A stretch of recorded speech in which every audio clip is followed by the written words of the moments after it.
The greatest show on earth. বিশ্বকাপ football সারা বিশ্বের মানুষকে এক মঞ্চে নিয়ে এসেছিল। এখন শেষের পথে। আজ থেকে শুরু হবে দুটি সেমিফাইনাল। প্রথম সেমিফাইনালে স্পেন এবং ফ্রান্স, শক্তিধর সাবেক দুই চ্যাম্পিয়ন। গত কয়েকটি ম্যাচে স্পেন ফ্রান্সকে পরাজিত করেছে। অন্যদিকে বিশ্বকাপে শেষ 4টি সেমিফাইনালে ফ্রান্স পরাজিত হয়নি, ফাইনাল পর্যন্ত পৌঁছে। কি হবে এবারের বিশ্বকাপ?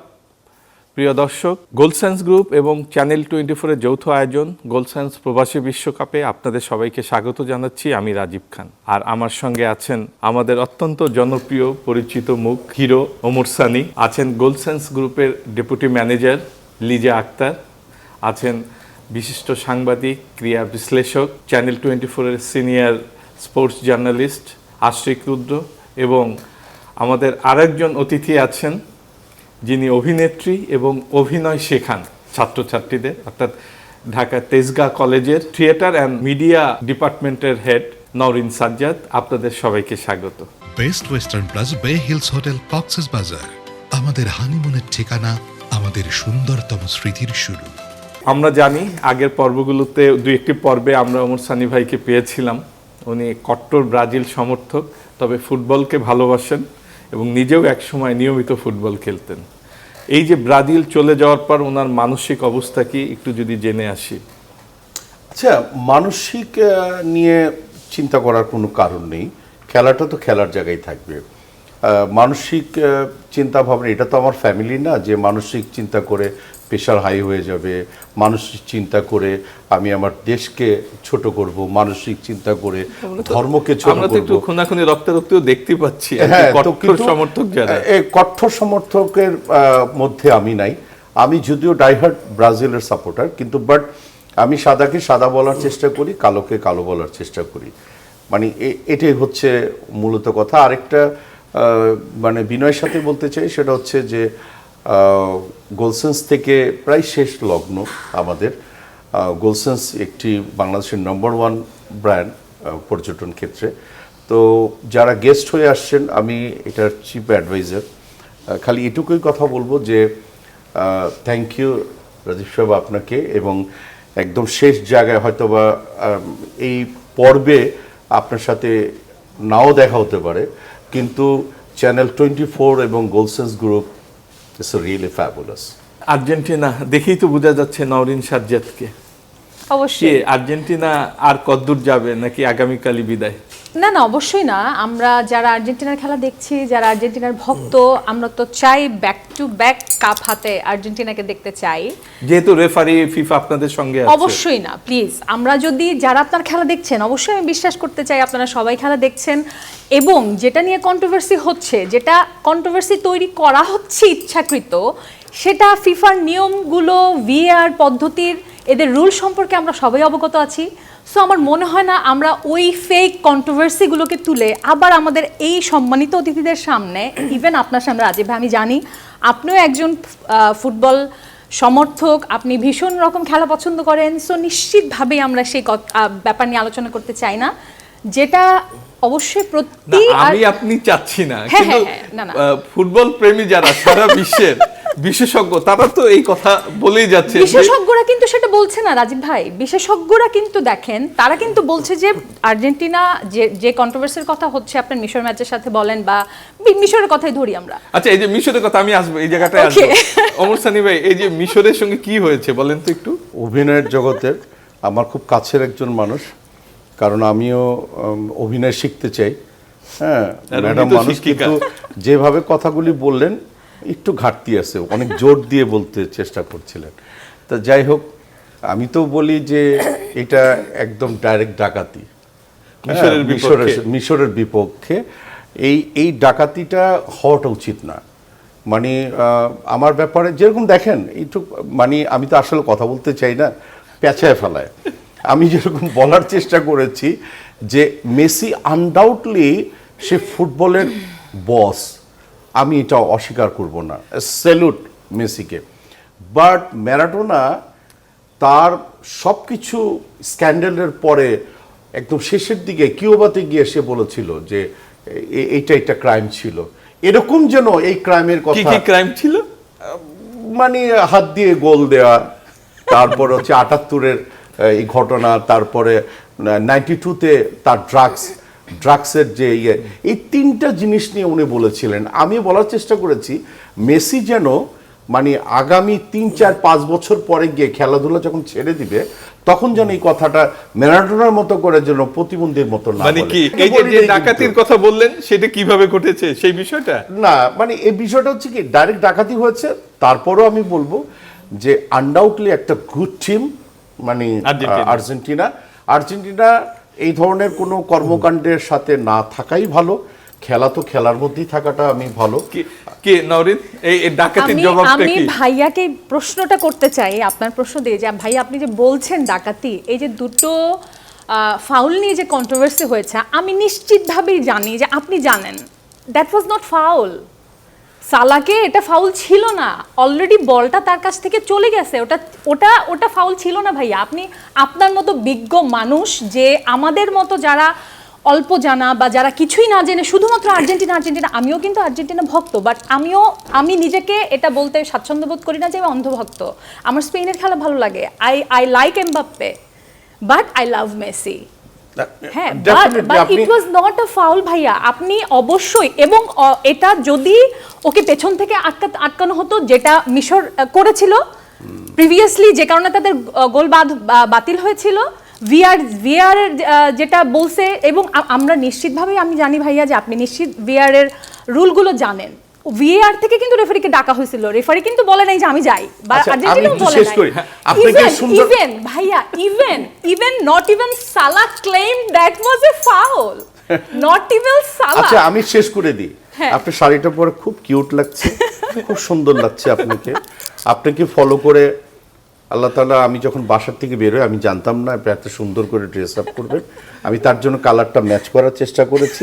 এবার শান্তি, এবার খুশি, এবার ভাইয়ার কাছ থেকে অনেক সুন্দর কথা শুনতে চাই। আজকে কিন্তু আপনি জার্নালিস্ট, এরকম বড় বড় ইভেন্ট গুলো আপনি কভার করেছেন, একদম স্পট কভারিং আমরা যেটা বলি। আপনি খেলা সম্পর্কে অনেক জানেন, কি আসলে বিষয়গুলো যেটা নিয়ে বিতর্ক হচ্ছিল? না, এবার বিশ্বকাপটাই পুরোপুরি বিতর্কিত, মানে ওভারঅল মনে হচ্ছে অন্যান্য বিশ্বকাপের তুলনায়। আর কেন যেন নতুন নিয়ম, কন্ট্রোভার্সি, ভিআর নিয়ে সমস্যা, রেফারিং সবকিছু আর্জেন্টিনা ম্যাচেই হয়। মানে এটা কাকতালীয় হতে পারে না, বা হতেও পারে, আমি জানি না। একটা ব্যাপার হচ্ছে যে হয়তোবা অনেক আর্জেন্টাইন ফ্যানরা এটা দাবি করতে পারে, আমি নিউট্রালি বলছি, একদম দাবি করতে পারে রেফারির ভূমিকা ডেফিনেটলি, মানে ফিফা রেফারি না, এমনি নরমাল রেফারি অবশ্যই দাবি করতে পারে যে এটা ব্রাজিলিয়ান সাপোর্টার যারা আছে তারা এক ধরনের কনস্পিরেসি একটা ক্রিয়েট করছে, থিওরি ক্রিয়েট করছে, কিংবা নানান রকমের গুজব ছড়াচ্ছে, এই ধরনের অনেক কিছু কন্ট্রোভার্সি তারা বলতেই পারে। কিন্তু আলটিমেটলি এটা কিন্তু ব্রাজিলিয়ান সাপোর্টাররা না, এটা কিন্তু পুরো ওয়ার্ল্ড ওয়াইড মিডিয়া। আমি যদি বলি যে গ্যারি লিনেকারের কথা, অ্যালান শিয়ারের কথা, এরা কিন্তু একেবারে টপ লেভেলের বিশ্লেষক নিঃসন্দেহে, শুধু কিংবদন্তি ফুটবলারই, তারাও যখন প্রশ্ন তুলে, দ্যাট মিন্স এখানে কিছু না কিছু তো একটা আছে। সেখানে তো আমি কিছুই না। আজকে একটা ইন্টারেস্টিং ব্যাপার হচ্ছে যে ইংল্যান্ডের প্রেস কনফারেন্স আমি দেখছিলাম, সেখানে তাদের গোলকিপার এসেছেন পিকফোর্ড, তাকেও প্রশ্ন করা হচ্ছে যে এবার ওয়ার্ল্ড কাপে আর্জেন্টাইনদের যেভাবে অ্যাডভান্টেজ দেওয়া হচ্ছে এটা নিয়ে আপনি শঙ্কিত কিনা। তিনি প্রশ্নটা এড়িয়ে গেছেন, তিনি শুধু এতটুকু বলেছেন যে রেফারির উপর আমরা বিশ্বাস রাখতে চাই যে তিনি পেশাদার আচরণ করবেন। মানে এই যে প্রশ্নগুলো উঠে আসছে ওয়ার্ল্ড ওয়াইড মিডিয়ায় কিংবা বিশ্লেষকরা বলছেন, এমনি এমনি তো নিশ্চয়ই না। সালার বিষয়টা বা মিশর ম্যাচেরটা আমি বলি, বিষয়টা হচ্ছে যে হ্যাঁ, যে গোলটা বাতিল করেছে রুলস অনুযায়ী বাতিল করতেই পারে যদি পরবর্তীতে ভিআরে চেক করে দেখা হয়, কিন্তু আমার প্রশ্ন হচ্ছে যে ভিআর কখন চেক করবে, এই সিদ্ধান্তটা কে নেবে? এত সেকেন্ড পরে এটা যদি রেফারি সিদ্ধান্ত নিয়েই থাকে, তাহলে যখন সালার যে ফাউলটা ক্লেম করেছে সেটা একবার ভিআরে চেক করা উচিত ছিল। একদম ঠিক। যদি ভিআর এর ডিসিশন হতো যে না এটা নট ফাউল, তাহলে এত কন্ট্রোভার্সি হতো না। একবার ভিআরে চেক করলেই ব্যাপারটা একেবারে ক্লিয়ার, একেবারে স্বচ্ছ হয়ে যেত। ইনফ্যাক্ট সুইজারল্যান্ডের ম্যাচের এমবোলোর যে রেড কার্ডটা, এই নিয়মটা একেবারে নিউ। আমার কাছে মনে হয় যে পুরো ওয়ার্ল্ড ফুটবলে ফার্স্ট টাইম এরকম একটা রুলস অ্যাপ্লাই করা হয়েছে যে এই কার্ড ওভারটার্ন করে দেয়া। মানে এটাও একেবারে এই আর্জেন্টিনার ম্যাচেই। এজন্যই বলছি যে ঘুরে ফিরে সব কিছু নতুন নিয়ম হোক, রেফারি নিয়ে কোনো বিতর্ক হোক, ভিআর নিয়ে বিতর্ক হোক, সব কিছু হচ্ছে আর্জেন্টিনার ম্যাচেই। এবং কি অপরাধ, অভিনয়ের অপরাধ দেখানো হয়েছে। আচ্ছা আমি এটা একটু কি আমি আসলে একটু কেড়ে নিয়ে কথা বলি। জি ব্রাদার, আমি দৃষ্টি আকর্ষণ করছি আপনার, মানে এইবার ওয়ার্ল্ড কাপে বেসিক্যালি আজকে আপনি যেভাবেই কথা বলেন না কেন, খুব মানে পজিটিভলি বলেন আর যেভাবেই বলেন না কেন, আপনি কি কিন্তু ভিলেন বানাবে। কারণ কি জানেন, ওই যে যারা মানে আপনার কথার মধ্যে কিন্তু সত্য কথাগুলি বলছেন, কিন্তু যে আমার মতো আপনিও ভিলেন হয়ে যাবেন, আপনাকেও কিন্তু এরকম এইভাবে করবে, অনেক কিছু করে ফেলবে। আমি কথা বলতে চাই নাই, না সানি ভাই, আপনি কিন্তু হিরোর থেকে ভিলেনেরও অভিনয় করেছেন একাধিকবার। আমার সেটা কোনো ব্যাপার না। এবারে ওয়ার্ল্ড কাপে যদি সবচেয়ে বড় কন্ট্রোভার্সিয়াল ঘটনা ঘটে থাকে সেটা হচ্ছে বলদানের রেড কার্ডটা উইথড্র করে নেওয়া ডোনাল্ড ট্রাম্পের এক ফোন কলে। এটাই সবচেয়ে বড় ঘটনা হওয়া উচিত ছিল। আমি আরো বলছি, কিন্তু এই ঘটনাটা অনেকটা এখন চাপা পড়ে গেছে যে আর্জেন্টিনা ফেভার পাচ্ছে, অ্যাডভান্টেজ পাচ্ছে বা পক্ষপাতিত্ব হচ্ছে কিনা। এই যে ওয়ার্ল্ড ওয়াইড মিডিয়াতে এত বেশি এটা আলোচনা হচ্ছে, এটা শুধুমাত্র ব্রাজিলের মিডিয়াতে বা বাংলাদেশের মিডিয়াতে না, আমি এটা বলি ব্রিটিশ মিডিয়াতে হচ্ছে, স্প্যানিশ মিডিয়াতে হচ্ছে, ফ্রেঞ্চ মিডিয়াতে হচ্ছে, সব জায়গায় হচ্ছে। এবং ইউরোপীয় ইউনিয়ন তারা নিজেরা মানে কি করবে সেটা বুঝে পাচ্ছে আচ্ছা, না, তারাও আলোচনা আরেকটা করছে তাদের। জিনিস বলি, পৃথিবীর যত সভ্য দেশ আছে আমার জানা মতো সুইজারল্যান্ড অন্যতম, একটি। নিঃসন্দেহে। আমার লাইফে আমি সুইজারল্যান্ডের কোনো আন্দোলন, তারপরে বড় কিছু শান্তিপ্রিয় দেশ একটা। খুব শান্তশিষ্ট একটি দেশ। আমার এত বছরের এই হায়াতি জিন্দিগিতে আমি প্রথম দেখলাম যে সুইজারল্যান্ডের মানুষরা ফিফার প্রেসিডেন্টের বিরুদ্ধে Protest করছে। যারা প্রোটেস্ট করছে, এটা সৌভাগ্য আপনার জন্য, এটা আপনি দেখে যেতে পারছেন। হ্যাঁ, আপনি দেখে যেতে পারছেন, এত সুন্দর একজন শিক্ষয়িত্রী দেখে যেতে পারছেন, মাশাআল্লাহ, আলহামদুলিল্লাহ। আর বলার কিছু নাই। নওরিন সাজ্জাদ, Okay, আপনার কাছে okay, আসবো। আমি আপনার সঙ্গে অনুদ্বিগ্ন অনেক কথা হয়ে আছে, আছি। কারণ আমি যেটুকু বুঝলাম একমাত্র আপনি সবার টার্গেটে আছেন। ইনক্লুডিং ইউ লিজা আক্তার, শুনছিলেন সবার আলোচনা ঝগড়া যেটাই বলেন শুনছিলেন, আপনি কোন দলের পক্ষে? আমি একটু অন্যরকম করে বলবো। আমি বাংলাদেশের ফুটবল নিয়ে গর্ব করতে পারছি না, কারণ হচ্ছে আমরা বিশ্বকাপে ওই অবস্থানটা করতে পারিনি। কিন্তু আমার মনে হয় যে ফুটবল বাংলাদেশের প্রতিটি ঘরে ঘরে একটা আলোড়ন করে রেখেছে, ঠিক আছে? তো এই আলোড়নটা কিন্তু আমাদের একটা আবেগের জায়গা, যেটা আমরা অনেক সময় ছোটবেলায় পরিবার থেকে পেয়েছি, নিজে বোঝার পর অনেকটা পরিবর্তন এসছে। কিন্তু আবেগের জায়গাতে ঠিক আছে, আমি অবশ্যই একটা দলের সাপোর্টার। তো আমি নামটা বলতে চাচ্ছি না, কারণ হচ্ছে সাপোর্টার হলে যে ওটা ক্রেজি হয়ে একেবারে আমার সাপোর্টের কারণে ওটা উইন করবে, আর আমি সাপোর্ট না করলে ওইটা যে হচ্ছে বিশ্বকাপটা মাতানো যাবে না বা উপভোগ করা যাবে না, এই ব্যাপারটা আমি এভাবে দেখছি না। তো এইখানে যারা সিনিয়র আছেন সবাই এক একটা দলকে সাপোর্ট করছে, আমিও দলটাকে সাপোর্ট করছি। কিন্তু আমি যে জিনিসটা খুব গুরুত্ব সহকারে দেখছি, এই বিশ্বকাপটা কিন্তু মানুষকে একত্র করেছে, সব কিছুর পরেও একত্র সময় হয়ে একটা বিনোদনের জায়গা করেছে। এইটা সুন্দর, এইটা বজায় থাকুক। বাংলাদেশে ঘরে ঘরে মানুষের মধ্যে এই আয়োজনটা যে আছে, অনুভূতিগুলো যে প্রখর হচ্ছে, পারিবারিক বন্ধন বন্ধুত্ব জায়গা থেকে খেলাটা যে আলাদাভাবে আছে, এতটুকু পর্যন্ত সৌন্দর্যের মধ্যে রাখছি আমি। গুড। আমার কাছে এইটুকুই ভালো কিন্তু লাগছে। তার পাশাপাশি তো এটাও দেখছি, এই যে মারামারি কিছু তো হচ্ছে, হামলার ঘটনাও ঘটছে। হ্যাঁ, আমি এইটুকু একটু বলি। আমরা এখানে আসার আগে সেটে স্যার একটা কথা বলেছিল যে হচ্ছে বাংলাদেশের প্রেক্ষাপটে মানুষের মধ্যে কিছু ঘাটতি থাকে না, নিয়ন্ত্রণ ক্ষমতার অভাব থাকে, যেটা আমি বলবো, যেটা স্যারও বলেছিলেন, যে আমরা যখন একটা দল করি না তখন হিংস্র হয়ে যাই, তখন যে এটা একটা বিনোদনের জায়গা, এটা যে একটা আবেগের জায়গা, ওটা ভুলে যাই। ভালো লাগার জায়গা, প্রেমের জায়গা। আমার অফিসে আমি একটু সুন্দর করে বলতেছি, আমার যারা সিনিয়র তারা হচ্ছে ব্রাজিলের সাপোর্টার। আমি বলতে চাইনি আমি কোন দলের সাপোর্টার, আমি আর্জেন্টিনা সাপোর্টার। এই কারণে বলছি কারণ বাইবন ফ্যামিলি থেকে ওই ভাইবটা আমি পেয়ে আসছি। আমার বিবেচনা যাচাইয়ের আগে ওটা আমি ভালোবেসে ফেলেছি। তার মানে এটা না যে আর্জেন্টিনা একমাত্র অনলি খুব বেস্ট একটা টিম, আর এটাও না যে তারা হচ্ছে আবার ব্যাড একটা টিম। হ্যাঁ, এটার মধ্যে যে জিনিসটা আমি খেয়াল করেছি, বাংলাদেশের প্রেক্ষাপট থেকে রাজনৈতিক ব্যাপার এবং হচ্ছে খেলাধুলা, যে ফুটবল বলেন, ক্রিকেট বলেন, এইগুলো আমরা একটা ইনস্টিটিউটের মতো পরিবার থেকে একটা আলাদা পজিটিভ ভাইব নিয়ে আসি, নেগেটিভ হলেও ওটা পজিটিভ হয়। তো সেই জায়গা থেকে আমি একটা অনুরোধ করব, খেলাটাকে আমরা যেন সবাই বন্ধুত্বপূর্ণ পরিবেশ বজায় রেখে সবাই যেন উপভোগ করি এবং নিজেদের মানসিক বিকাশটা করি, এটা দরকার আছে। গুড, অনেক সুন্দর, এর বাইরে অনেক সুন্দর। আমরা এইটা তো দিন শেষে এটাই আমরা যেন ফলো করি। তবে আপাতত যেহেতু খেলা চলছে, পুরো উত্তেজনায় রয়েছি আমরা, right. সেই উত্তেজনায় যদি আবার ফিরে আসি, এই যে না না, রাজীব ভাই মানে ঘুরিয়ে আমাকে উত্তেজনার কেন্দ্রবিন্দু হিসেবে দেখাতে চাচ্ছেন যে আমি কট্টর, অবশ্যই আমি কট্টর আর্জেন্টাইন সাপোর্টার, বাট আমি একটু বলতে চাই যে এই যে ভিআর প্রশ্ন বা আপনি তো প্রসঙ্গ, একটু আগে মনে হয় দাবি করেছেন আপনি অবশ্য- অন্তর্ভুক্ত না। হ্যাঁ সেটা না, কট্টর আর অন্ধভক্তের মধ্যে মনে হয় পার্থক্য পার্থক্য আছে, আছে, অবশ্যই হ্যাঁ। পার্থক্য আছে। আমি বলতে চাচ্ছিলাম যে প্রতিটা শুধু যে শব্দেরই পার্থক্য আছে। শুধু যে আপনার মিশরের গোল বাতিল হয়েছে তা কিন্তু না, ক্রোয়েশিয়ারও কিন্তু গোল ভিআর এর কারণে বাতিল হয়েছে, আপনারা নিশ্চয়ই এটা জানেন ভাইয়া।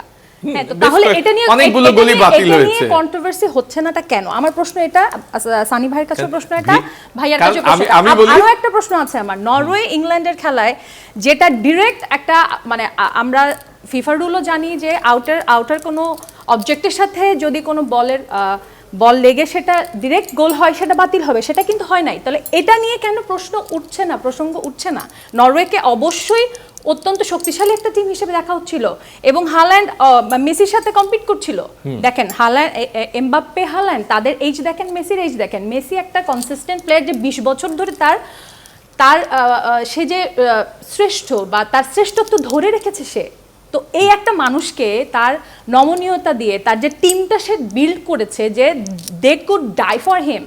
মার্টিনেজ ওপেনলি বলছে না 22-এর বিশ্বকাপের আগে যে আমি যদি একটা বিশ্বকাপ মেসিকে উপহার দেওয়ার জন্য আমার জীবন দিয়ে দিতে হয়, আমি দিতে পারি সেটা।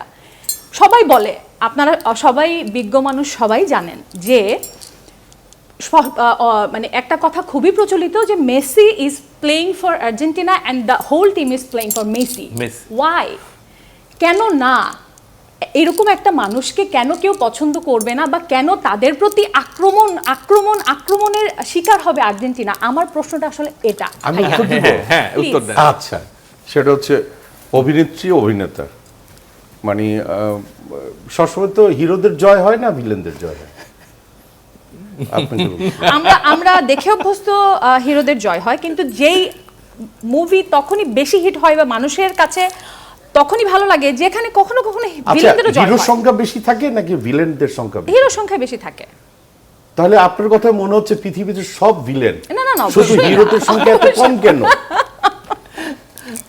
Not like কম that, করে। not like that. কম করে মানে হিরোদের সংখ্যা এত কম কেন? মানে আমি বলতে চাচ্ছি যে মেসিকে নিয়ে প্রশ্ন করার কোনো উপায় নেই। Exactly. সে ভিন গ্রহের একটা মানুষ, কেন নিয়ে আসছেন? ভিন গ্রহের মানুষকে তো আমি নিয়ে আসতেছি, সে অনেক উচ্চতায়।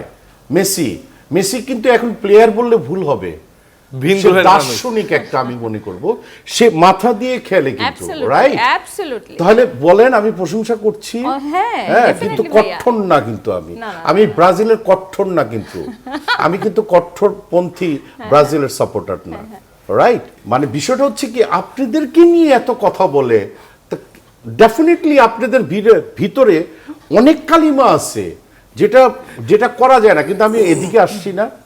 আপনাদের মানে আর্জেন্টিনার Yes, Definitely, আমি হ্যাঁ, বুঝতে পেরেছি, আমি বুঝতে না, পেরেছি। তাকে তো অনেক মানে টিচার মানুষ, মানে একদম অসাধারণ। ছিল। হ্যাঁ, আর এখানে আমি একটা কথা হ্যাঁ, বলতে চাচ্ছি, নিশ্চয়ই। প্রেক্ষাপট নিয়ে কথা বলবো না, শুধু দুইটা জিনিস আমি একটু অবজারভেশন থেকে বলতে চাচ্ছি। ব্রাজিলের সাপোর্টারদের মধ্যে আমি যারা হচ্ছে টিমটাকে নিয়ন্ত্রণ করছে বা একটা টিম গঠন করেছে, এদের মধ্যে যে এই জিনিসটা নাই যেটা আর্জেন্টিনার মধ্যে আছে, আপনি যদি একটু খেয়াল করেন দেখবেন যে ওদের মধ্যে টিমের মধ্যে যেটা বন্ডিং, এই বন্ডিংটা কিন্তু মেসিকে মেসি বানিয়েছে, না হলে কিন্তু মেসি হতে পারতো না। আমরা সারা পৃথিবী জুড়ে একটা অর্জনের পেছনে এরকম একটা মানে শৈল্পিক বিষয় চাই, যেটা একজন অন্যজনকে কোঅপারেট করে। দেখবেন ওদের পায়ে বল থাকলে বলের নিয়ন্ত্রণটা আবার মেসির কাছে পর্যন্ত যায়, ওই যে বিশ্বাসের জায়গাটা, ওইটা কিন্তু আর্জেন্টিনাকে বানিয়েছে, ওইটা কিন্তু মেসিকে তৈরি করেছে। ব্রাজিল বলেন বা অন্য যে কোনো দলের বলেন না কেন, এই জিনিসটা একটু ঘাটতি আছে, যেটা আমি আমার পর্যবেক্ষণ থেকে বলতে চাচ্ছি। ঠিক তেমনি করে বাংলাদেশের প্রেক্ষাপট থেকে যদি আমরা ফুটবলকে দেখি বা বিশ্বকাপকে দেখি, আমাদের মধ্যে এই জিনিসটা থাকতে হবে যে আমরা খেলাকে এভাবে দেখব, সবার মধ্যে যে নিয়ন্ত্রণটা থাকবে, উপভোগের ক্ষেত্রেও যেন সেই নিয়ন্ত্রণটা থাকে আমাদের মধ্যে। তাহলে বাংলাদেশে কেন, সারা ওয়ার্ল্ড ওয়াইড কিন্তু প্রতিটি খেলা মানুষের ঘরে ঘরে, মানুষ কিন্তু এটা চর্চা করতে ভয় পাবে না। তোমার গুড লাক যে তুমি মেসির আমলে বড় হয়েছে। তোমার মানে আমাদের ব্যাড লাক যে আচ্ছা, আচ্ছা। আমরা বোধহয় সন্তোষ সাম্পার যে শৈল্পিক যে ব্রাজিলের ফুটবল সেই টাইমটাই তোমরা ছোট ছিলা, হ্যাঁ, সেটা- অনেক ছোট সেটা হতে ছিলা। পারে, আমাদের দেখোনি, অভিজ্ঞতা এটা সেক্ষেত্রে- তোমাদের ব্যাড লাক, এটা তোমাদের ব্যাড লাক। বা যাই হোক, আমরা সবার আগে আমাদের দেশ, আমরা কোনো ঝগড়া করতে চাই না। আমাদের দিন শেষে একটা জিনিস করতে হবে, তারা কিন্তু দেখা যাচ্ছে বাংলাদেশকে চেনেও না, আমাকে চিনে না। এখন right? কিন্তু চিনে গেছে বাংলাদেশ, না, ব্রাজিল, বাংলাদেশকে আর্জেন্টিনা। আমি আমার কথা হলো বাংলাদেশকে পজিটিভলি চিনুক, বাংলাদেশকে, সেটাই আমি বাংলাদেশের একজন মানে নাগরিক হিসাবে সেটি আমি চাইবো। হ্যাঁ, আবেগপ্রবণ সমর্থক হিসাবে বাংলাদেশকে ইতিমধ্যেই ব্রাজিল এবং আর্জেন্টিনা সবাই চিনে ভাইয়ারা আরো গেছে। অনেক সুন্দর কথা শুনতে আসলে মিস কিন্তু- করছি আমি। না, এই যে লিজা যেটি বলছিলেন যে আর্জেন্টিনার মধ্যে যে বন্ডিং ফুটবলটা, আপনার বিতর্ক তো আছেই, আপনিও বিতর্কের কথা বলছিলেন, সানি ভাইও বলছিলেন, আমরাও দেখেছি, কিন্তু তারপরে ওদের খেলার মধ্যে যে বন্ডিং, মেসিকে কেন্দ্র করে সুন্দর আক্রমণ চালানো, এই জিনিসগুলো কি অস্বীকার করা যাবে? না, ডেফিনেটলি না। মানে এখানে মেসিকে আসলে অনেকে ঢাল হিসেবে ব্যবহার করতেই পারে, কিন্তু আসলে মেসি যে ওয়ার্ল্ড ক্লাস প্লেয়ার, সে যে একেবারে বলবো যে ওয়ান অফ দ্য ফাইনেস্ট না, সর্বকালের সর্বশ্রেষ্ঠ প্লেয়ারও যদি বলা হয় তাকে, সেটা ভুল কিছু হবে না। অ্যাচিভমেন্ট, তার খেলা, সব কিছু, এই বয়সে তিনি যেভাবে খেলছেন, ট্রু। তাকে কেন্দ্র করেই কিন্তু মূলত বলা হয় যে আর্জেন্টিনা পুরো আক্রমণটাকে সাজায়। হ্যাঁ, কারণ মেসির এখনো যে কোয়ালিটি, তার যে অ্যাবিলিটি, যে সে গ্রোথ, বক্সের যে ভেতরে গতি। থাকুক কিংবা বক্সের বাইরে থাকুক, তাকে ওই জায়গায় তার রেঞ্জে বল দেয়া মানেই হচ্ছে He is a অপোনেন্টের risk. জন্য একটা threat. He is a risk. It's like তো a alien, এটা- এটা হচ্ছে স্কালোনির পুরো প্ল্যানিং হয় তাকে কেন্দ্র করে, না হয় সে গোল করবে অথবা সে অ্যাসিস্ট করবে। সেই ওয়ার্ল্ড কাপে 8টা গোল করেছে, 10টা কিন্তু অ্যাসিস্টও করেছে। Assist করেছে। তো এই ব্যাপারটাও মাথায় রাখতে হবে। তো সবকিছু কেন্দ্রে সে। ব্রাজিলের বিষয়টা হচ্ছে, ব্রাজিল এই টিমটা হচ্ছে একেবারে নতুন।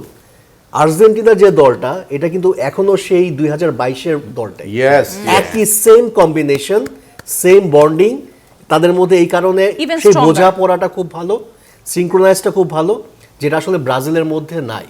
ব্রাজিলদের ট্যালেন্ট অনেক, কিন্তু এই দলটাই যদি কন্টিনিউ করে, কিংবা যদি আনচেলত্তি একটা দল পায় মোটামুটি 30-35 জনের স্কোয়াড, যেটা দিয়ে আগামী হয়তো বা 2-3 বছর কাজ করতে পারবে, তখন তাদের মধ্যে একটা বন্ডিং ক্রিয়েট হবে, যেটা আর্জেন্টিনার মধ্যে এখনই আছে। কারণ তারা এই দলটা গত 6 থেকে 7 বছর ধরে খেলতেছে, 2022-এর আগে থেকে খেলতেছে। আগে থেকে 19 আগে থেকে এই কারণে সম্ভবত তাদের মধ্যে ওই মনে হচ্ছে কি যে সবাই মনে হয় সবাইকে খুব ভালো মতো বোঝে। বোঝে। মানে মানে অন্য কোথায় দলের মধ্যে কার পায়ে আর্জেন্টিনা বল থাকলে বলটা কোথায় চলে যাবে, আরেকজন সেই পজিশনে Exactly, চলে যাবে। এমন না যে আর্জেন্টিনা সবচাইতে বেস্ট ফুটবলটা খেলছে, তা কিন্তু না। শুধুমাত্র তাদের ওই বোঝাপড়ার কারণে মনে হচ্ছে যে তারা মনে হয় যে কোনো টিমকে বিট করতে পারবে। যদি আপনি দেখেন একদম লাস্ট 2-3টা ম্যাচেই যদি দেখেন যে তারা শেষ মুহূর্তে যে অ্যাটাকগুলো করেছে, একজন আরেকজনকে যেভাবে পাস দিচ্ছে, মনে হচ্ছে যে একদম সবকিছু একেবারে কম্পিউটারে প্রোগ্রাম করে। একদম মানে আমি রাজীব ভাই, ওই যে আমি একটু আগে বলছিলাম যে ব্রাদারের কথা আমি শুনবো, এই কথাগুলি শোনার জন্যই এদিক দিয়ে ব্রাজিল কিন্তু আর্জেন্টিনার থেকে অনেক পিছিয়ে আছে। Right. এই ব্রাজিল অ্যানজেলোত্তি কিন্তু টিমে ঢোকার সাথে সাথে কিন্তু একটা কথা বলেছিল যে আমার কিন্তু 1 বছর একটা সময় লাগবে, এর মধ্যে ওয়ার্ল্ড কাপটা চলে আসলো। সে কিন্তু চেয়েছিল ওয়ার্ল্ড কাপের পরে দায়িত্ব নেওয়ার জন্য, কিন্তু তাকে জোর করে দায়িত্ব দেওয়া হয়েছে। তার যে টার্গেট, সে কিন্তু খুব বিচলিত না, সে কিন্তু বারবারই বলেছে এই ওয়ার্ল্ড কাপে কী রেজাল্ট হবে আমি কিছু জানি না, কিন্তু আমি 2030 সালের জন্য একটা টার্গেট করে রেখেছে। রাইট, এখান থেকে কিন্তু অলমোস্ট 80% প্লেয়ার কিন্তু বাদ পড়বে, যারা এখন 14, 15, 16 অলরেডি কিন্তু সেট আপ হয়ে গেছে অ্যাঞ্জেলোত্তির কাছে। এইটা তৈরি করতে গিয়ে 30 সাল পর্যন্ত লেগে যাবে। আর আর্জেন্টিনা এদিকে অনেক দূর ব্রাজিলের থেকে এগিয়ে আছে। এই কারণে এই টিমটা, তো আপনার কথাতেই আসি, প্রায় 4, 5, 7 বছর যাবৎ একসাথেই আছে। হয় কি, আমি যদি 7টা বছর যদি একটা সাপের সাথেও বসবাস করি, হ্যাঁ, তারপরেও কিন্তু তার সাথে একটা মহব্বত হয়ে যাবে। তো এই মহব্বতের জায়গাটা কিন্তু বিশালতায় ভরা কিন্তু আর্জেন্টিনার, এটা অস্বীকার করার কোনো জো নেই। তার জন্যই কিন্তু মানে রেজাল্ট যতটুকু করছে ফিফার দৌলতে আরও বেশি কম্বাইন করে আর ভালো একটা ইয়ে হচ্ছে এই যে। আসবো আবার দিন শেষে সেই আলোচনায় নওরিন আপনার কাছে আসবো স্যার, আমি আসবো কি একটু তার অ্যাড আগে করতে পারি? একটু পারেন অবশ্যই আপনার কাছেও আসবো আমরা তার আগে একটু দর্শকের কাছে যাই আপনাদের গোলসেন্স গ্রুপের পক্ষ থেকে যে প্রতিনিয়ত কুইজ কম্পিটিশন রয়েছে সেই কুইজ কম্পিটিশনে এই যে সেমিফাইনাল প্রথম সেমিফাইনাল স্পেন এবং ফ্রান্স কে জিতবে প্রিয় দর্শক এই কুইজ কম্পিটিশনে অংশ নেন এবং গোলসেন্স গ্রুপের যে নানা লোভনীয় পুরস্কার সেটি জিতে নেন গোল্ডসেন্স হোটেলস অ্যান্ড রিসর্টস থেকে হোটেল মালিকানা নিলে যেসব সুবিধা পাবেন সাফ কবলার রেজিস্ট্রেশন সহ মালিকানা লাইফ টাইম প্রফিট এবং হালাল ইনকাম স্ট্রিমের নিশ্চয়তা আর্জেন্টিনা এবং সুইজারল্যান্ডের কোয়ার্টার ফাইনালের আলোচিত সমালোচিত যে ম্যাচ যেই কথা হচ্ছিল সেই ম্যাচের যে কুইজ কম্পিটিশন ছিল সেখানে যারা বিজয়ী হয়েছেন আমি তাদের নাম আপনাদের উদ্দেশ্যে পড়ে শোনাচ্ছি রাকিব হাসান উনি ফার্স্ট হয়েছেন উনি প্রবাসে থাকেন সৌদি আরব প্রতিনিয়ত প্রবাসে এই যে কুইজ কম্পিটিশনে যে প্রবাসীদের বিজয়ের যে দীর্ঘ তালিকা সেখানে আরেকজন যুক্ত হলেন সেকেন্ড হয়েছেন আবু রাইয়ান উনি বাংলাদেশে থাকেন ব্যবসা করেন তৃতীয় হয়েছেন মোহাম্মদ রাশিদুল ইসলাম উনিও বাংলাদেশে থাকেন এবং ব্যবসা করেন মানে প্রবাসী আছে প্রবাসী ছাড়া পাচ্ছি না তার মানে আমাদের এই অনুষ্ঠান প্রবাসীরা খুব এনজয় করছেন আমিও এই যে একজন বিজয়ী প্রবাসী হচ্ছে পরিবার। এই বিজয়ীদের কি দিচ্ছেন আচ্ছা, আমি একটু বলে নিচ্ছি গোলসেন্সের পক্ষ থেকে এই অনুষ্ঠানটা আয়োজন করা হচ্ছে। গোলসেন্স শুধু দেশের মানুষের জন্য না, যারা প্রবাসে আছে তাদের জন্য হচ্ছে অনেক অফার রেখেছে, যে কারণে যারা কুইজে বিজয়ী হবে বা অংশগ্রহণ করবে তাদের জন্য গোলসেন্সের পক্ষ থেকে আমাদের কক্সবাজারে হিমছড়িতে বেস্ট ওয়েস্টার্ন প্লাস বেহিলস হোটেলে 2 রাত 3 দিন থাকার সুযোগ থাকছে যারা প্রথম একদম পুরস্কার free। পাবে। হ্যাঁ, আর দ্বিতীয় পুরস্কার হিসেবে থাকবে যারা হচ্ছে তার প্রিয় টিমকে যেই টিমকে সাপোর্ট করছে সেই টিমের জার্সি পাবে। থার্ড যারা হবে গোলসেন্সের পক্ষ থেকে গিফট হ্যাম্পার থাকছে তাদের জন্য। আর একটি পুরস্কারের ঘোষণা কিন্তু আছে এছাড়া গোলসেন্সের পক্ষ থেকে Road to আরো কিছু Champion যেটি। রাইট, আমরা যারা হচ্ছে খেলাকে উপভোগ করছি এবং খেলাকে আমরা একটা বাড়তি মাত্রা দেওয়ার জন্য গোলসেন্সের পক্ষ থেকে আরো বিশেষ একটা পুরস্কার রাখা হয়েছে। এটা একটা ক্যাম্পেইনের নামকরণ করেছে আমরা রোড টু চ্যাম্পিয়ন। যারা গোলসেন্সের পেজে যে facebook.com/গোলসেন্স হোটেল এটা লিখে সার্চ করে ওইখানে যে আমাদের পোস্টগুলো দেওয়া হবে সেখানে যে লাইক কমেন্ট অ্যান্ড শেয়ার করবে, যে যত বেশি শেয়ার করবে তারা পাবে গোলসেন্সের পক্ষ থেকে কক্সবাজার এবং কুয়াকাটাতে 5 তারকা হোটেলের মালিকানা, ফ্রি Thank you. ফ্রি মালিকানা। হ্যাঁ, থ্যাংক ইউ এই সুবর্ণ সুযোগ একমাত্র গোলসেন্সের পক্ষ থেকে করা হয়েছে। আমি গর্বিত অংশীদার ওই ফ্যামিলির পক্ষ থেকে পুরো দেশবাসীকে দেশের ভিতরে এবং বাইরে সবার জন্য এই সুযোগটা ঘোষণা করছি। Thank you Nowrin welcome. জি কি কি অফার দুর্দান্ত থ্যাংক দুর্দান্ত ইউ। এটা গোলসেন্স সবসময় দুর্দান্ত কিছু করার একদম চেষ্টা করে। একদম যারা পার্টিসিপেট করছে তাদের জন্য শুভকামনা, অবশ্যই you, তারা thank জিতে you. নেবেন এবং আমার মনে হচ্ছে যে যারা গেস্ট তাদের জন্য কিছু থাকলেও ভালো হতো গোলসেন্সের অবশ্যই, পক্ষ থেকে অবশ্যই, অবশ্যই অবশ্যই। আমার কাছে মনে থাকবে। গোলসেন্স যদি ফিফাকে কিছু অফার দিত এরকম তাহলে হয়তো বা না গোল সেন্সের পক্ষ থেকে কিন্তু ফিফাকে অফার করা হয়েছিল আপনি জানেন যে গোল সেন্সের কেপ ভার্দের কেপ ভার্দের গোলরক্ষক যিনি খুব নাম করেছিলেন তার মাকে মাকে ভিসার ব্যবস্থা করে দেয় আমেরিকা বা আনার তার ব্যবস্থা খরচ একদম বহন করে। ডিরেক্ট অফার হ্যাঁ। করেছিল আমি আরো অনুরোধ করব না, এটা আমার একটা থাকবে মানে হচ্ছে আমন্ত্রণ বা নিমন্ত্রণ বলতে পারেন। এখানে যারা আছেন সবাইকে তো গোলসেন্সে আমন্ত্রণ জানালামই। এছাড়া যারা যারা গোলসেন্স সম্পর্কে জানতে গোল সেন্সের চান, কোথায় আমন্ত্রণ গোলসেন্সের- জানালেন অফিসে নাকি আমাদের গোলসেন্স অফিস অলওয়েজ দেশের মানুষের আর জন্য ওপেন এই যে আছে। 5 স্টার হোটেল যাদেরকে যে কুইজ হ্যাঁ। কম্পিটিশনে এবং বিজয়ী এবং দিচ্ছেন তাদেরকে আমরা আলাদা করে বিশেষ করে তাদেরকে আমরা ওয়েলকাম করছি নানান পুরস্কারের মাধ্যমে। এছাড়া আরও ওয়েলকাম করছি ঢাকা সিটিতে আমাদের ফেসবুক পেজে গেলে তারা আমাদের অ্যাড্রেস পেয়ে যাবে। আমাদের ডিটেল সব কিছু জানার জন্য আমরা তো আছি এবং গোলসেন্সের নিমন্ত্রণের জন্য অলওয়েজ আমাদের সাপ্তাহিক 2টা প্রোগ্রাম হয় ক্লায়েন্ট এবং গেস্টের জন্য। এই গেস্টের জন্য বৃহস্পতিবার এবং সোমবারে আমাদের বাংলাদেশের যতগুলো অফিস আছে এগুলো সব সময় সাদরে আমন্ত্রণে অপেক্ষা করছি। Wow. আপনারা আসবেন, আমরা আমরা আমরা না, really। আমরা নওরিন তাই হয়। আশিক উদ্যোগ কি বলেন আমরা একটু আমরা যেতে কক্সবাজার পারি। বা কুয়াকাটা হ্যাঁ, তাদের যেতে যে পারি। প্রজেক্ট গুলো আমি আছে আপনাকে আজকের ব্যক্তিগতভাবে যেহেতু পরিচিত হয়েছি Single ভিজিটিং supporter. কার্ড দিয়ে দিব। And R sales. সবাই তো ফেসবুক থেকে তারা আমাদের সঙ্গে সংযুক্ত হতে পারবে কমেন্টের মাধ্যমে। যারা যারা ইনফরমেশন যেটাই করে জানতে চাইবে আমরা তাদেরকে কোঅপারেট করব। আচ্ছা ধন্যবাদ আমরা তাহলে প্রিয় দর্শক এই যে কুইজ কম্পিটিশনে যারা বিজয়ী হয়েছেন তাদের কিছু অনুভূতি দেখে আসি। বিশ্বকাপটাকে অনেক অনেক দ্বিগুণ আমেজটাকে দ্বিগুণ করার জন্য গোল্ডসেন গ্রুপ তারা প্রবাসীদের নিয়ে চিন্তা করছে, প্রবাসী ভাইদের জন্য এত সুন্দর একটা আয়োজন করার জন্য তাদেরকে স্যালুট জানাই এবং তাদেরকে ধন্যবাদ কৃতজ্ঞতা প্রকাশ করতেছি। সামনে আরও ভালো ভালো জিনিস পাবো তাদের থেকে আশা করি, এবং গোল্ডসেন গ্রুপকে অনেক অনেক ধন্যবাদ ও কৃতজ্ঞতা জানাচ্ছি চ্যানেল 24 এবং গোল্ড সেন্স গ্রুপের সুন্দর একটি আয়োজন করে দর্শকদের মূল্যায়িত করার জন্য। বাংলাদেশের পর্যটন শিল্পের অপার সম্ভাবনার খাত হলো পৃথিবীর সর্ববৃহৎ কক্সবাজার ও কুয়াকাটার সমুদ্র সৈকত। কক্সবাজার বে হিলস হোটেল ও কুয়াকাটায় বে ব্রিজ হোটেল নির্মাণ করছি। নওরিন, আবার একটু অভিনয়ে আসি। এই যে খেলার মাঠে যে অভিনয়গুলো দেখি আমরা, সেই অভিনয় তো সব দলের কম বেশি সবাই করে আর কি, বিশেষ করে স্ট্রাইকাররা বেশি করেন। আপনি একজন অভিনেত্রী, আপনি অভিনয় শিখান, এই অভিনয়গুলো দেখে কেমন মনে হয়, কেমন লাগে আপনার? খুবই ক্লিশে অভিনয়টা, এবং ঘটে না কিছু। মানে আমরা বলি রিহার্সাল ফ্লোরে, ভাইয়া কানেক্ট করতে পারবেন, আমরা ধরেন অ্যাজ এ ডিরেক্টর বলছি যে এই হচ্ছে না, ঘটছে না, তো ঘটছে না বিষয়টা, এত এত চাইল্ডিশ হয় ব্যাপারটা, ধরা পড়ে যায় তো, বুঝে যায় তো সবাই। কিন্তু আমার প্রশ্ন হলো এই চাইল্ডিশ অভিনয়ে মানে কেউ সুবিধা পাচ্ছে, কেউ আবার রেড কার্ড পাচ্ছে, এটা কেন?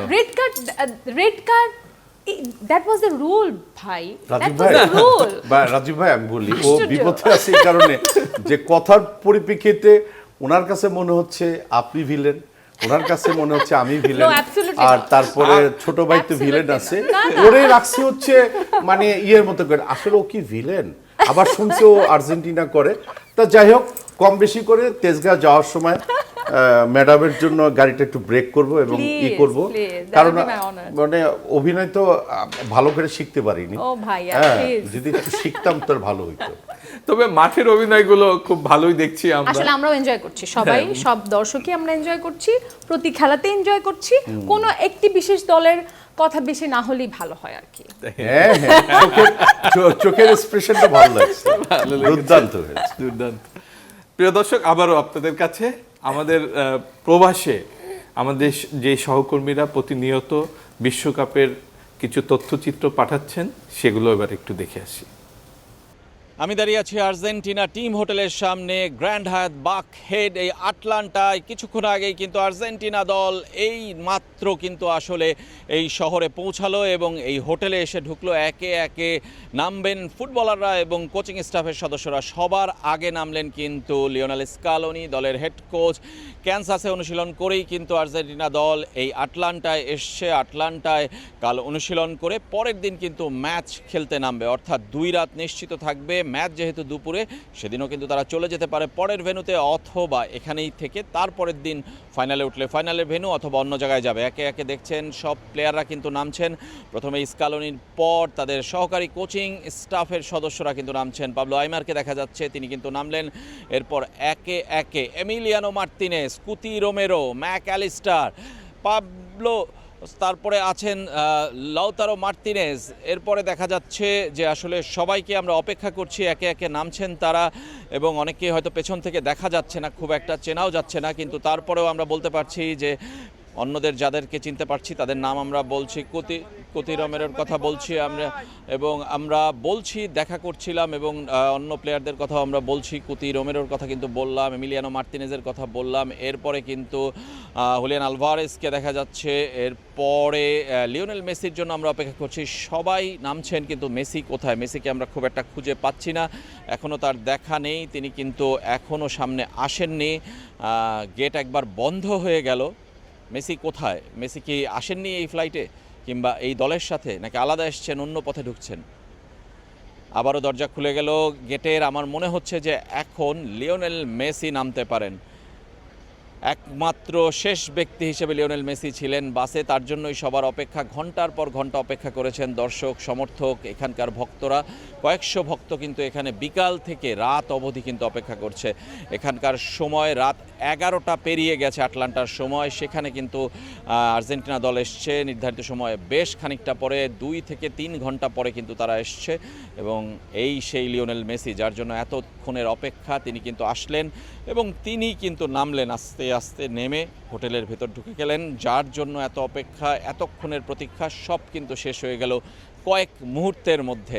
আটলান্টায় আর্জেন্টিনা দলের হোটেলের সামনে আমাদের অপেক্ষাও শেষ। আপনারা দেখলেন পুরো দল হোটেলে এসে পৌঁছে গেল। কাল অনুশীলন করবে এই আটলান্টায় সকালবেলা, তারপর কিন্তু পরশুদিন এখানকার সময় পরশুদিন দুপুরে ইংল্যান্ডের সঙ্গে সেমিফাইনাল খেলবে। সবাই ভালো থাকবেন, আমি বিদায় নিচ্ছি রেজওয়ানুজ্জামান আটলান্টা থেকে।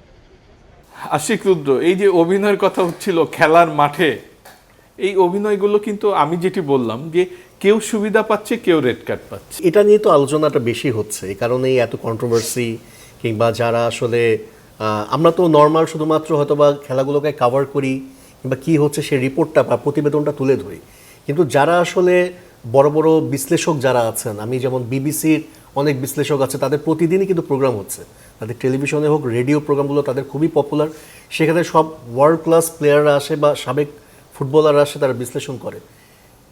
মানে এত কন্ট্রোভার্সি একটা দলকে নিয়ে, এটা বারবার যখন উঠে আসে বা প্রশ্নটা তারা তুলছে, এখানে কিছু না কিছু তো আছে। মানে ফিফার যে বিষয়টা বলা হচ্ছে যে কেন ফিফা একজন প্লেয়ারকে কিংবা একটা দলকে সাপোর্ট করবে কিংবা একটা পক্ষপাতিত্ব করবে, এটা একটা ভ্যালিড কোয়েশ্চেন।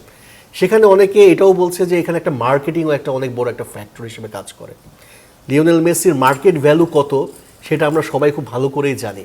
যদি একটা অন্য খেলার এক্সাম্পলটা নিই, ক্রিকেটের এক্সাম্পলটা নিই, আমরা জানি যে ওয়ার্ল্ড কাপে যদি গ্রুপ পর্ব থেকে কিংবা সেকেন্ড রাউন্ড থেকে যদি ভারত বাদ হয়ে যায়, সেটা আইসিসির কি মাত্রায় লস হয়, এটা একটা বিগ লস। সেটা দেখা যাবে যে পরবর্তী একটা ইভেন্ট করেও তারা সেটা এই জন্যই কি বলা হচ্ছে যে ফিফা ও আইসিসি হয়ে যাচ্ছে কাইন্ড অফ, মানে এটা কিন্তু আমরা হয়তো বা ট্রল করে বলে অনেকে যে ফিফা হয়তো বা আইসিসি হয়ে যাচ্ছে, তারা যেমন ভারতকে টানে, সেরকম হয়তো বা ফিফা এখন শুধুমাত্র যেদিকে সবচেয়ে বেশি আর কি মার্কেটিং ব্যাপারটা আছে, সেটা মেসির হোক কিংবা আর্জেন্টিন টিমটা হোক, সেদিকে হয়তো বা একটু ঝুঁকছে। আপনি হয়তো বা খেয়াল করে দেখেছেন, যখন আর্জেন্টিনার ম্যাচ হয় তখন আমরা দেখি যে ভিআইপি গ্যালারিতে যখন ফিফার প্রেসিডেন্ট বসে থাকেন, ইনফ্যান্টিনো বসে থাকেন, যখন আর্জেন্টিনা একটা গোল কনসিড করে তখন তার এক্সপ্রেশনটা কিন্তু ক্যামেরায় দেখায়, তিনি তখন খুব হতাশ হয়ে যাচ্ছেন, আফসোস করছেন। হ্যাঁ, আবার যখন দেখা যায় যে আর্জেন্টিনা গোল দিচ্ছে তখন সেটা উচ্ছ্বাস প্রকাশ করছেন। এই ব্যাপারগুলো কিন্তু এখনকার মানুষ, মানে যারা জেনজি বলা হয়, তারা কিন্তু এই ব্যাপারে খুব সচেতন এবং এগুলোকে নিয়ে তারা কিন্তু খুব সুন্দর ট্রল করে কিংবা তারা সোশ্যাল মিডিয়াতে এগুলো তুলে ধরে। এগুলো কিন্তু সামনে আসছে। তো এত কিছু যখন সামনে আসে, ব্যাপারগুলো তো মানে কেউ বলতে পারবে না যে এখন এগুলো স্বাভাবিক না। এখন আরেকটা ব্যাপার হচ্ছে নিয়ম, আইন বা ফিফার নিয়ম বা লগুলো কি আসলে নানানভাবে এক একজনের ক্ষেত্রে এক এক রকম অ্যাপ্লাই করাই যায়। মানে যে লটা আমি বললাম সুইজারল্যান্ডের ক্ষেত্রে যেটা রেড কার্ড দেওয়া হয়েছে, ওয়ার্ল্ড হিস্ট্রিতে ফার্স্ট টাইম এরকম একটা রুলস তারা অ্যাপ্লাই করেছে। এটাও তো একেবারে ডিফারেন্ট একটা, মানে এখন আর্জেন্টিনার ফ্যানরাও কিন্তু নিয়ম পড়া শুরু করে দিয়েছে ফিফার, যে নতুন নতুন কি হয়তো বা সামনে ইংল্যান্ডের বিপক্ষে কি ধরনের অ্যাপ্লাই করতে হয়, তাদের একটু পড়াশোনার দরকার আছে। তো তারা কিন্তু এগুলো নিয়ে খুব মানে পড়াশোনা করছেও। ধন্যবাদ। আপনি ফিফার প্রেসিডেন্টের কথা বলছিলেন, বেচারার জন্য তো দুঃখই লাগছে, তার দেশে তো তার বিরুদ্ধেই আন্দোলন শুরু হয়েছে। আচ্ছা, আমি জানি না উনি দেশে ফিরলে কি অবস্থা হবে। আচ্ছা, এই বিষয়ে আপনিও তুলেছিলেন। মানে আজকে যখন নাকি আমাদের কোম্পানির সিও বাহার ভাই ফোন করে যে আসতে হবে অনুষ্ঠানে, আমি একটু চেষ্টা করেছি না আসলেই ভালো হয়, কিন্তু আমি লাকি মানে আজকের আসার জন্য, কারণ এই ধরনের আলোচনায় ম্যাডামকে পেলাম, আর ভাইকে ভিলেন মনে করছে তাকে। তো যাই হোক, আমার সিও সাহেব কিন্তু, আমার কোম্পানির সিও সাহেবও আর্জেন্টিনার সাপোর্ট করে, কিন্তু আমি যাকে নাকি, আপনি কি সিওর কথা চিন্তা করে শিরোপাটা আর্জেন্টিনার হাতে দেখতে চান? না, আমি বলি সেটা ছাড়তে রাজি না। গোলসেন্স গ্রুপের সিও সাহেব মানে আমার খুব আদরের ভাই, তাকে আমি কর্পোরেটে আমি ওস্তাদ মানি, সেলুট বাহার ভাইকে। সে অবশ্য চেষ্টা করে যে সানি ভাই কি যেন বলে, কি জানি বলে, তাও আমার সিএর উদ্দেশ্যে আমি একটু বলি, বাহার ভাই আমি একাই বলি না, আমার একাই দোষ দিয়েন না, সারা বাংলাদেশে সারা পৃথিবীর মানুষগুলি মানে দামি দামি হাজারো লক্ষ সিও আছে, তারাও আপনার এগেনস্টে না, মানে এই ধরনের ইয়েতে বলে মাফ করে- রেফারির এই পক্ষপাতিত্বের বিরুদ্ধে বলে, তাই তো বিষয়টা। আচ্ছা, আর ধন্যবাদ সেটা ধন্যবাদ হচ্ছে সানি ভাই। সুইজারল্যান্ডে মানে মানে ফিফার প্রেসিডেন্ট যে যেতে পারছে না, এটা খুবই নিজ দেশ। দুঃখজনক। কি হবে আল্লাহই জানে। আচ্ছা, কোনো কারণে আর্জেন্টিনা আউট হয়ে গেল, আমরা একদম অনুষ্ঠানের শেষ পর্যায়ে আউট হয়ে গেলে, কারণ ইংল্যান্ডের এক সমর্থক কয়েকদিন আগে এসেছিলেন আমাদের অতিথি হিসেবে, উনি বলছেন যে ইংল্যান্ডের যে ফুটবল সমর্থকরা এরকম উল্টাপাল্টা করলে একদম গুলি করে দেবে মাঠে। সেই বিষয়টাও তো মাথায় রাখবে ফিফা। অবশ্যই ওই অবশ্যই আগের ম্যাচগুলোতে যে সুবিধা পেয়েছে সেই সুবিধা কালকের ইংল্যান্ডের সেমিফাইনালে ইয়ে নাও অনেক পেতে crazy। পারে। সেই ক্ষেত্রে যদি আউট হয়েই যায়, আর্জেন্টিনার পর কার হাতে শিরোপা পেলে কিছুটা ক্ষতটা পূরণ হবে আপনার? না, ক্ষত আসলে এবার কিন্তু মানে দের ইজ নো প্রেশার, আর্জেন্টিনাকে ট্রফি পেতেই হবে এরকম কিন্তু আমার ধারণা, বা আমি যতটুকু দেখেছি কোনো আর্জেন্টাইন ফ্যানই এরকম না যে এবার পেতেই হবে। 36 বছরের যে বন্ধাত্ব কেটেছে তাতেই তারা খুশি। এবার কিন্তু Argentina for the first time freely খেলছে, মানে যতটুকু তারা দিচ্ছে এটা অনেক বেশি, এবং তারপরেও যে তারা হেরে যাওয়া ম্যাচকে এভাবে টার্ন করিয়ে ফিরিয়ে নিয়ে আসতে পারছে, এবং তারপর তারা যে অশ্রু জলসিক্ত হচ্ছে, যে মানে বোঝা যাচ্ছে যে দে আর নট হেয়ার ফর, সুবহানাল্লাহ। মানে তারা শুধু শুধু আসেনি, তারা অবশ্যই ট্রফিটার দিকে তাকিয়ে আছে। তো আমরা সবাই চাই আর্জেন্টিনা সেকেন্ড চয়েস কে? আচ্ছা, আমরা আমার সবাই সেকেন্ড চাই। চয়েস, আমার সেকেন্ড চয়েস স্পেন। আশিক আমি চৌধুরী, কি মনে হয়? একটু আমি শুধু মানে ডিফার করি, সেটা হচ্ছে যে এটা আমি প্রায় শুনি আর্জেন্টিনার যারা ফ্যান তাদের কাছ থেকে শুনি যে তারা খুব প্রেশার নাই, যদি এই ওয়ার্ল্ড কাপ নাও জেতে তাতে কিছু যায় আসে না। আমার মনে হয় এই 48টা দেশের মধ্যে শুধুমাত্র গুটি কয়েক দেশ না, বলবো যে হয়তোবা 24-25টা দেশ আছে। আমি যদি বলি কেপ ভার্দের কথা, কিংবা বলি আলজেরিয়ার কথা, কিংবা বলি স্কটল্যান্ডের কথা, হয়তোবা এই দলগুলো আছে যাদের এইম ট্রফি না, যাদের এইম হচ্ছে যে নিজেদের হিস্ট্রির বেস্ট ফুটবলটা খেলা, হয়তোবা নকআউট পর্বতে নিজেদেরকে নিয়ে যাওয়া। বাট যারা টপ র্যাঙ্কের টিমগুলো আছে সবারই লক্ষ্য থাকে ওয়ার্ল্ড কাপ। যে ওয়ার্ল্ড কাপ লক্ষ্য না থাকে তাহলে ওয়ার্ল্ড কাপে তারা পার্টিসিপেট করতো না। তো তারা যদি বলে যে প্রেশারলেস খেলা কিংবা আমরা ট্রফি আমাদের লক্ষ্য না, আমরা খেলতেছি এই পর্যন্ত, আর সেটাই অনেক, এটা আমার কাছে মনে হয় এটা এই কথাটা ভুল। না, এটা প্রেশার নাই বলছে না, এর জন্য এফবিআই নজর না দিচ্ছে। প্রেশার নাই বলেছি যে ফ্যানদের তরফ থেকে প্রেশার নাই, তারা তো প্রেশার নিয়েই খেলছে, দ্যাটস ওয়াই তারা এত মুস্তুমি এত আপনার ভালো মতো খেলছে। ফ্যানদের কাছে প্রেশার নাই। স্যালুট ম্যাম, অনেক ভালো কথা বলছেন। না সত্যি, মানে আসলে ফুটবলটাকে আমরা এনজয় করছি, এবং আজকে অবশ্যই আমি রাজীব ভাইকে ধন্যবাদ দিতে চাই যে তার কারণে আমি সানি ভাইয়ের মতো একজন মানুষের সামনে বসে কথা বলতে পারছি, এটা আমি নিশ্চিত তার বিপক্ষে অবস্থান নিতে না, পারছি। বিপক্ষ বলতে চাই না, ফুটবল ফ্যান সে অত্যন্ত জানা মানুষ ফুটবল সম্পর্কে, আমি সে তুলনায় কিছুই জানি না। তো আমি এখানে বসতে পেরেছি, কথা বলতে পারছি সবার সাথে, ভাইয়ের সাথে, আপুর সাথে, এটাই অনেক বড় ব্যাপার আমার জন্য। ধন্যবাদ, Thank অনেক you. অনেক ধন্যবাদ আশিক চৌধুরী। আপনি কার হাতে শিরোপা দেখতে চান লিজা? এটাই আচ্ছা, জিজ্ঞেস করা হয়নি। এখানে সবাই যে যার মতো করে মতামতটা দিল। আমি যে এই জিনিসটা খুব বিশ্বাস করছি, এখন যারা এই পর্যন্ত টিকে আছে সবাই চাইবে তাদের বেস্ট রেজাল্টটা বের করে নিয়ে আসতে। তো যেহেতু আমি আর্জেন্টাইন ফ্যান, তো আমি জানি যে প্রতিটা দল যেহেতু বেস্ট পজিশনে থাকা মানে হচ্ছে সবাই সবাইকে বিট করার জন্য যুদ্ধটা করবে। তো আমি চাচ্ছি আর্জেন্টিনে যারা আছে তারা মিডফিল্ডকে নিয়ন্ত্রণ করে একটু কৌশলী হয়ে তাদের শিরোপাটা তাদের হাতেই নিয়ে নিক। কিন্তু অবশ্যই আমি চাইবো যে বাংলাদেশের প্রেক্ষাপটে বাংলাদেশ কোনো একটা দিন ফুটবল বিশ্বে মাতাবে, সেই শুভকামনায় আমি রাখছি। এবং আপনার কথা দিয়ে শেষ করছি, যদি সত্যি প্রিয় দর্শক বাংলাদেশ কখনো ফুটবল দিয়ে বিশ্বকে মাতাতে পারে, তাহলে এদেশের প্রতিটা খাত আমার বিশ্বাস যে জেগে উঠবে। সেটা পর্যটনও হতে পারে, সেটা অর্থনীতি হতে পারে, সব দিকে। কারণ আমরা কেপ ভার্দে মাত্র 5 লাখ 5.5 লাখ মানুষের একটি দেশ, তারা বিশ্বকাপে এসে যেই খেলাটা দেখিয়ে গেল, এখন সেই দেশের অন্য দেশ থেকে পর্যটকরা যেতে হোটেল পাচ্ছে না, এত ভিড় লেগে গেছে। আমরাও সেটার অপেক্ষায়। প্রিয় দর্শক, ভালো থাকবেন সবাই।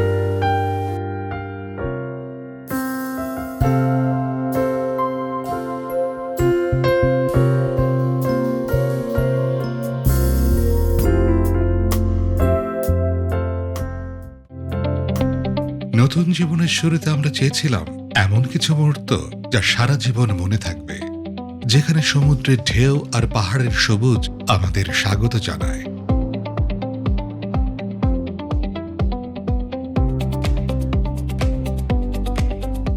সকালে ঢেউয়ের শব্দে ঘুম ভাঙে, ব্যালকনিতে দাঁড়িয়ে দেখা যায় নীল সমুদ্র, আবার চোখ ফেরালেই পাহাড়ের শান্ত সবুজ। ইনফিনিটি পুলে কিছু নির্ভার সময়, প্রিয় মানুষটির সঙ্গে কিছু হাসি আমাদের হানিমুনকে করে দিল আরো প্রাণবন্ত।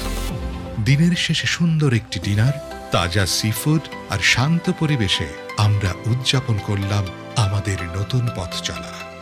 বেস্ট ওয়েস্টার্ন প্লাস বে হিলস হোটেল কক্সবাজার, আমাদের হানিমুনের ঠিকানা, আমাদের সুন্দরতম স্মৃতির শুরু। গোল্ডসেন্স গ্রুপ, পর্যটন ও মানুষের উন্নয়নে।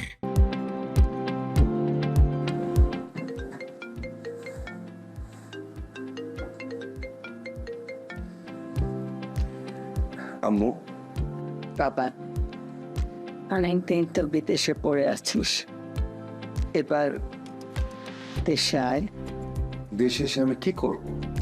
শুন, বিদেশে কষ্ট করে যা আয় করছিস তা দিয়ে এবার নিজের দেশে কিছু কর। কিন্তু আমি শোন, তোর বন্ধু বাবলু 10 বছর পর দেশে ফিরে এসে গোল্ডসেন্স গ্রুপে ইনভেস্ট করেছে। গোল্ডসেন্স গ্রুপ?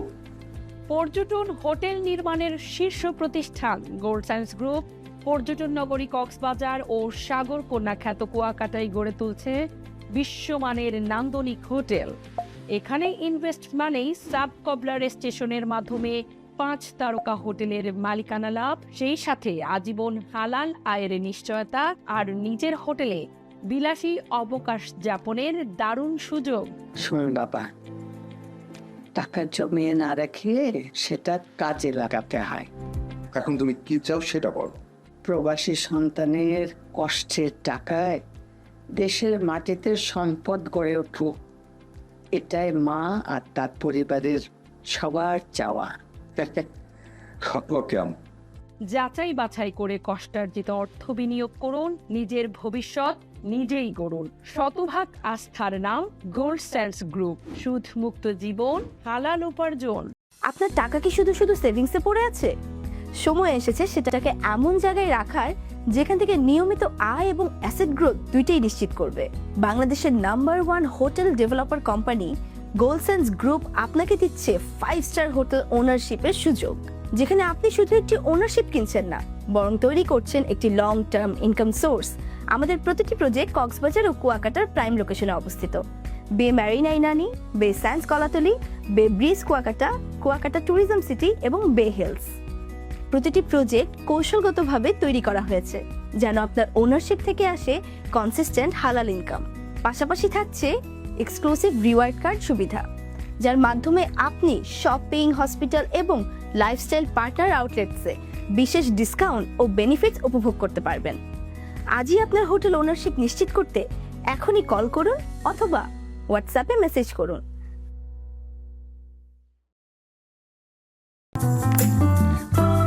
বাংলাদেশের পর্যটন শিল্পের অপার সম্ভাবনার খাত হলো পৃথিবীর সর্ববৃহৎ কক্সবাজার ও কুয়াকাটার সমুদ্র সৈকত। কক্সবাজার বে হিলস হোটেল ও কুয়াকাটায় বে ব্রিজ হোটেল নির্মাণ করছি। আপনার হোটেল ওনারশিপ অথবা সুইট ক্রয় করে হতে পারেন 5 তারকা হোটেলের গর্বিত মালিক, পেতে পারেন আপনার সুরক্ষিত ইনভেস্টমেন্টের সাফ কবলা মালিকানা ও আজীবন হালাল আয়। ইনভেস্ট একবার, রিটার্ন বারবার।